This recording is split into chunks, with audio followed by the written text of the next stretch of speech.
Zulu. Igama lami nguNonhlahla wakwaSibiya eMandeni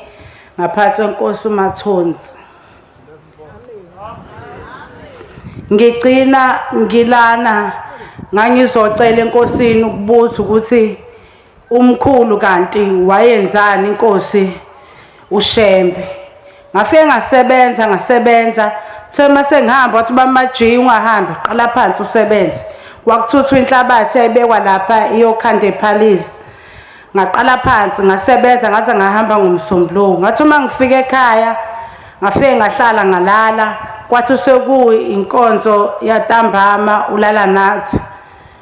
Ngase seqala kuthandazwe ngeza umkhuleza ngathi mina mkhulu wena wenzani uyangiqilaza ukhulumi wasethi umkhulu wemzukulu into engayenza kuShembe inkosi umqalo wendlela ngahamba ngayolanda inyoka mangilanda lenyoka le ngangifuna ukubulala inkosi umqalo wendlela ayikho indlela embi nebhlungu engayenzanga ukuzama ukubulala inkosi umqalo wendlela uthe uma sengibona ukuthi inkosi ayifi ngiyahluleka mase ngibaqeda bonke abantu bakwaSibiya ngalenyoka wabaqeda wababulala ingane useyiveza ukuthi lezi ingane wayibulala kanjani uyangitshengisa ukuthi umuntu wayemkopolota kanjani ulimi emhlinze emkhipha izibili zakhe wasethi hamba mzukulu ungene enkosini uyongicelela uxolo uma nje ikhiphile yathi yangixolela niyokwazi ukungihlawulela ekhaya lemphefumulo mase ngithi mina wemkhulu kanti isiphi isizathu esakwenza uze ufune ukubulala inkosi uthi umkhulu isizathu samenza ukuthi afune ukubulala umqalo wendlela wayefuna amandla kamqalo wendlela yena kahle umkhulu wayefuna ukuba ukuthi abantu bekhonza yena kunokuba bekhonza uShembe usethi la ngikhona uShembe umuntu onamandla amen usethi sesihamba ke inkosi yayisempuza masifike empuza ngihamba noma sesibamba ulayini sengizofika nje enkosini ngase ngunumber 3 kuvele kuvalwe ngene imbenge ngitshela umshumayeli athi umshumayeli nikela la embengeni uzokuphendula uma nginikele embengeni nginikele ngathi uma ngisukuma nje ngiphambana nomshumayeli avela kukhuluma umkhulu athi mzukulu uphuthuma landa inkomo uyise enkosini ngabuyela ekhaya ngabatshela sazama sesitholile inkomo sizoyisa ehleni ngesonto lokuqala kwawulesihlanu sekusile sizohamba ntambama ngathi uma ngilele ngolesihlanu ngaphupha engazi ukuthi kuqhamuka inyanga lenyanga uma igijima ishona nga ihamba nenkanyezi ngiyabatshela ngithi mina ibona inyanga na inyanga igijima bevele benganginaki endlini uma ngiphuma mina egcekeni phandle lenyanga lena ithi mayisiphezulu kucwebile nje sibhakabhaka ishintshe ingabi inyanga ivele kuba umqalo wendlela kube inkosi ilanga kube inkosi inyanga kube inkosi uthini kuthi uma ngabe sekuzofika kwinkosi unyazi lwezulu ivele ishintshe ingabi inkosi unyazi lezulu kube enye into enamaphiko umbala wayo ungamanzi kuthiwa yiboya ingilozi kaShembe ivele ishintshe ithi mayishintsha ikuduma izulu uqhasa imbala emkhulu ethi mayiphenduka ngithuthumele avela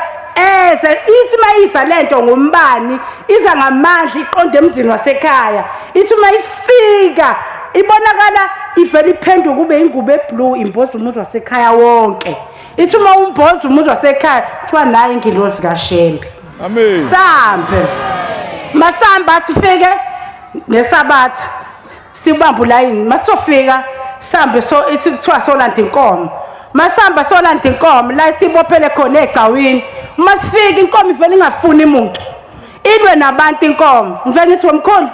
walusa wena ngithi awungene kimi ngithathele inkomo ngihambise ethi umkhulu kulungile engene umkhulu ngimuzi ukuthi yabo njengamanje ngiyikhehla-ke njengamanje ngiqaqa inkomo ehlahleni ngiyibophele esandleni ngishaya ngithi asihambe mkhulu hhayi ahambe inkomo yazi yongena esangweni lenkosi iqhutshwa yimina athi uma ngifika enkosini ngalibika udaba ngathi inkosi ngilengizela icala umkhulu waletha isiqalekise ekhaya kunenyoka ephilayo lapha ekhaya umkhulu owayilethayo ebusuku iyavuka iphila kimi iyasho futhi ukuthi bonke abakaSibiya ababe nekhwama lokhuzedla babevuka lalela-ke mzukulu indlela babevuka ngayo babefike beqale bebabathandazi bebezinyanga bebe izangoma mase bebe kuthiwa bona banamandla kakhulu mase thiwa abahambe bolanda abantu abadala emfuleni ngesikhathi bolanda abantu abadala emfuleni balanda inyoka babengingenisa kanjalo-ke ngivuke ngesikhathi abuya nenyoka emanzini uzoyamukela ngenkomo esangweni ngesikhathi ayamukele kweyima ingena kanjani inkomo iyavuka iyaphila eyiphinde babulale beqhubeka kanjalo belokhu belanda emanzini ithi izangoma ngoba ihamba kuthiwa mbani olanda abantu abadala emfuleni akubona abantu abadala isithwale lezi abayilazi zemfuleni bephinde beyivuse iqhubeke ibulala abantu inkosi-ke ithi kukunina ukuthi umkhulu wenu nimxolisela ngani ngathi inkosi siphethe isithole wanele nje wathi uNkulunkulu inkosi nibusise kwangathi kukhonto esisuka kimi sabuya seze ekhaya ngathi nje uma ngifika ekhaya wathi wafika ugogo wathi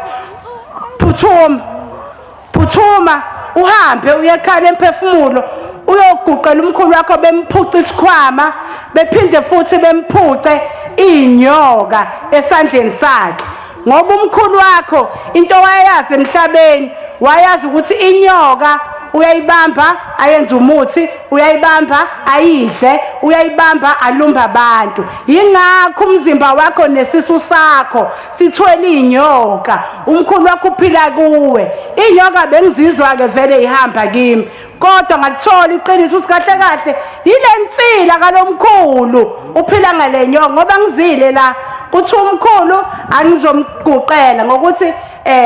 aphucwe isikhwama aphucwe nje isikhwama nenyoka esandleni sakhe esiphucwe inkosi ibusisele igama